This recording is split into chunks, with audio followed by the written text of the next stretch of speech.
এই আন্দোলনের মূল স্টেক হোল্ডার, তারপরে এই সরকারের আপনার নিয়োগকর্তা, এই দুটো বক্তব্যের সঙ্গেই তো আমি একমত না, একদমই একমত না। এটা হলো কি, এই যে কাজল রেখার গল্প শুনছেন? কাজল রেখা রাজকন্যা ছিল, তো ওই তাকে বনবাসে পাঠানো হয়েছিল। সুচ কুমার ছিল একজন, তার রাজার সারা শরীরে সুচ ছিল। তো সে বলা হয়েছিল এই সারা শরীরে সুচ যদি উঠায় তারপর তার সঙ্গে তার বিয়ে হবে। তো সে একটা করে দীর্ঘদিন সাধনা করে সারা শরীরে সুই উঠাইছে। উঠানোর পর চোখের দুইটা সুই উঠানোর আগে ভাবলো এত কষ্ট করে তুলছি, এখন যদি রাজা চোখ মিলে আমাকে দেখে আমি এত ক্লান্ত, বরং আমি গোসলটা করে আসি। সে গোসল করতে যায় ওখানে সে কাকন দিয়ে একটা দাসী কিনে, কাকন দাসী, তাকে বলে তুমি যে ওখানে একটু বসো, আমি আসতেছি। তাদের সব কাহিনী বলে ওই কাকন দাসী যে দুইটা সুচ তোলার পর রাজপুত্র তাকাই দেখে সামনে একজন লোক। তখন সে কাকন দাসী বলে আমি তোমার একটু করছি, তুমি আমার বিয়ে করো। তো বিয়ে হয়ে গেছে ভাই। শেষ পর্যন্ত ওই বিয়ের পরিণতি কী হয়েছিল যারা ওই কাহিনী পড়ছে তারা জানে। কাজেই চোখের দুইটা সুচ কে তুললো তার উপর নির্ভর করে না সারা শরীরের সুচ কে তুলছে। কাজেই এগুলি ভাই অনেক ইতিহাস আছে, অনেক কিছু আছে, তাই না? এত বড় একটা স্বৈরাচার আপনার 1 মাসের আন্দোলনে শেষ হয়ে গেল? নো। একটা পানিকে যদি আপনি তাপ দেন, 10 মিনিট তাপ দেওয়ার পর বাষ্প হয়। বাষ্প হওয়ার আগ মুহূর্ত পর্যন্ত কিন্তু তাপ এখানে জমতে থাকে। ওই তাপটা না জমলে কিন্তু বাষ্পটা হতো না। আপনি বাষ্পটা দেখছেন, কিন্তু এতক্ষণ যে চাপটা কে দিল ওইটা কিন্তু দেখা যায় না, কিন্তু ওইটা কিন্তু ওখানে পরিবর্তনটা হতে থাকে। তো আমি সেটাই বলছি যে ইউনূস সাহেব বলেছেন এই কারণে যে ইউনূস সাহেবের বাংলাদেশের মানুষ, বাংলাদেশের পরিস্থিতি, বাংলাদেশের রাজনীতি সম্পর্কে ওনার কোনো ধারণাই নাই।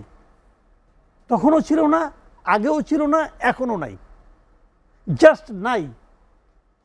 উনি হাসিনা সরকার কর্তৃক অত্যাচারিত ছিল।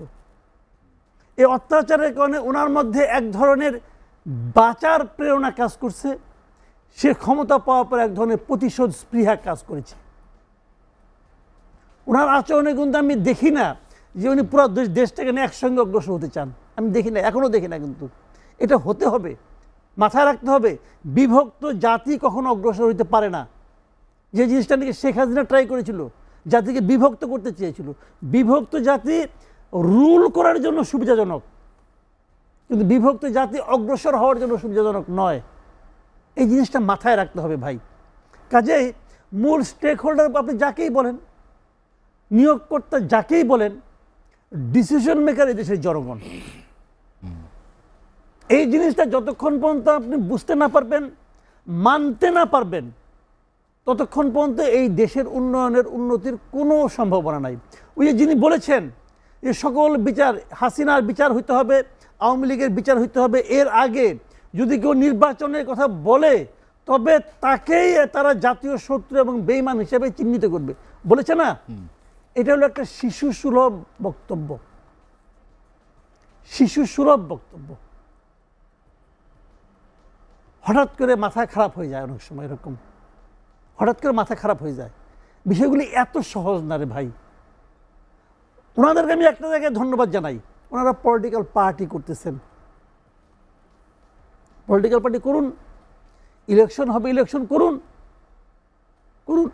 দেখি দেশের জনগণ তাদেরকে কতটা, তাদেরকেই মনে করে যে নিয়োগকর্তা, তাদেরকেই মনে করে মাস্টার মাইন্ড। এটা জনগণই বলবে। আমি আর কি বলবো, আমি তো একটা ভোটের মালিক, তাই না? কোটি কোটি ভোট আছে, দেখা যাবে তখন কি হয়। চ্যালেঞ্জটা দিয়ে রাখলাম আগাম ইলেকশনের পরে, ডাইকেন তাদেরকে পান কিনা, কাউকে ডাইকেন এখানে আনতে পারেন কিনা দেখেন, তো তখন আলাপ করবনি। আওয়ামী লীগ যদি না থাকে তারাই তো প্রধান শক্তি হওয়ার কথা, এটা আপনি মনে করতেছেন, আমি মনে করতেছি না।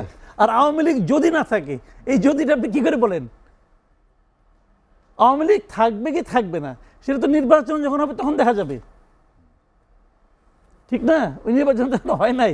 আর যদি থাকে অথবা যদি না থাকে, তাহলে থাকলেও আপনি দেখেন, আপনার কথার মধ্যে কিন্তু একটা বক্তব্য আছে যে যদি না থাকে তাহলে তারাই মূল প্রতিদ্বন্দ্বীদের মধ্যে একজন না, তবুও তারা মূল প্রতিদ্বন্দ্বীদের মধ্যে না, তবুও তারা 4-5 নম্বরের তলে থাকবে, আপনি শিওর থাকেন।